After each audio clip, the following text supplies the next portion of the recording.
Hello friends, ఈరోజు మీతో నేను డౌరీ డెత్ గురించి డిస్కస్ చేయాలనుకుంటున్నానండి. డౌరీ డెత్ అంటే దాన్ని తెలుగులో వరకట్న మరణం అంటారు. ఉమ్, ఎన్నో సంవత్సరాల నుంచి, నాట్ ఓన్లీ సంవత్సరాల నుంచి, దశాబ్దాల నుంచి మహిళల మీద ఎన్నో నేరాలు జరుగుతూ వస్తున్నాయి. అవి ఎన్నో మనం వింటూ ఉన్నాం, చూస్తూ ఉన్నాం. అలాంటి వాటిలో ఈ వరకట్న మరణం కూడా ఒకటండి. వరకట్న మరణం అంటే ఒక వివాహిత తన వివాహం జరిగిన 7 సంవత్సరాల లోపు అనుమానాస్పదంగా మరణం సంభవించడం జరిగినట్లయితే దాన్ని వరకట్న మరణం అని పరిగణించడం జరుగుతుంది. దీన్ని డౌరీ ప్రొహిబిషన్ అమెండ్మెంట్ యాక్ట్ 1986లో section 304B of Indian penal code and section 113B of Indian evidence యాక్ట్లో ఈ 2 యాక్ట్స్ ఇన్సర్ట్ చేయడం జరిగిందండి. ఈ 2 సెక్షన్స్ ఇన్సర్ట్ చేయడానికి రీజన్ ఏంటంటే ఈ వరకట్న చావులకి వ్యతిరేకంగా ఫైట్ చేయడం కోసం ఈ 2 సెక్షన్స్ ఇన్సర్ట్ చేయడం జరిగింది. అసలు వరకట్న మరణం అని ఎప్పుడు అంటారు? ఒక వివాహిత తన వివాహం జరిగిన 7 సంవత్సరాల లోపు ఒంటి మీద కాలిన గాయాలతో తీవ్రమైన దెబ్బలు తగిలుండి తన మరణం సంభవించడం జరిగినట్లయితే దాన్ని వరకట్న మరణం అంటారు. అంటే తను ఆ విధంగా హెరాస్ చేయడానికి రీజన్ అదనపు కట్నం రీజన్ అయి ఉండాలండి. అప్పుడు మాత్రమే దాన్ని డౌరీ డెత్ కానీ వరకట్న మరణం కింద కానీ పరిగణించడం జరుగుతుంది. ఆ హెరాస్మెంట్ కూడా ఆమె భర్త లేదా భర్త తరఫున బంధువులు వల్ల సంభవించడం జరిగి ఉండాలి.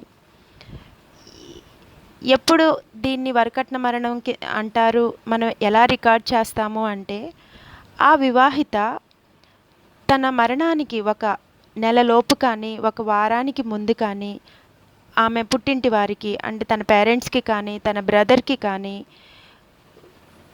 కమ్యూనికేట్ చేయడం అనమాట. ఎలా అంటే, అమ్మ నన్ను ఇలా కొడుతున్నారు, అదనపు కట్నం తీసుకురా, నేను బైక్ కొనుక్కోవాలి, లేదా నేను కార్ కొనుక్కోవాలి, లేదా ఇంట్లో ఎక్స్ట్రా ఫర్నిచర్ తీసుకోవాలి, సో మీ పుట్టింటికి వెళ్ళి మీ అమ్మ వాళ్ళ దగ్గర మనీ తీసుకురా అని నన్ను ఇలా హెరాస్ చేస్తున్నారు, వీళ్ళని చూస్తే నన్ను చంపేసేలా ఉన్నారు, నాకు భయంగా ఉందమ్మా, నేను హెల్ప్ అని ఒక వివాహిత హెల్ప్లెస్ సిచ్యుయేషన్లో ఫోన్ చేయడం, కమ్యూనికేట్ చేయడం జరిగిన దాన్ని కూడా మనం అలాంటి సిచ్యుయేషన్లో మనం దాన్ని వరకట్న మరణం కింద పరిగణించడం జరుగుతుందండి.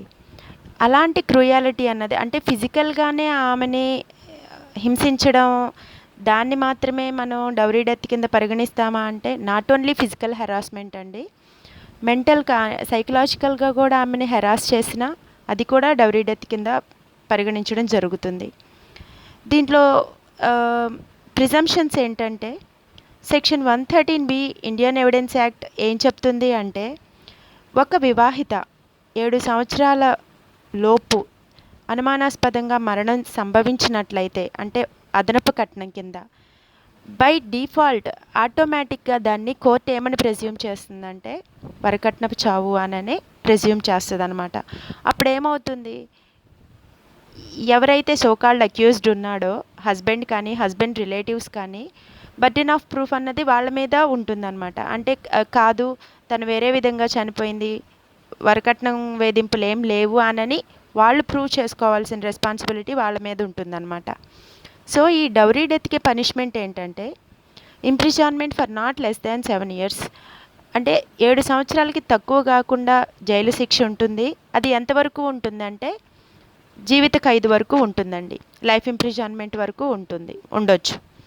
సుప్రీంకోర్టు ట్రయల్ కోర్ట్స్కి ఏమని డైరెక్ట్ చేస్తుంది అంటే ఈ 304Bతో పాటు 302 కూడా ఛార్జ్ చేసి దాన్ని 302ని యాడ్ చేయడం వలన ఏంటి, మనకి punishment up to death penalty వరకు ఉంటుంది. అంటే మరణశిక్ష కూడా, అంటే కేసు తీవ్రతను బట్టి ఒక్కోసారి మరణశిక్ష కూడా విధించవచ్చు.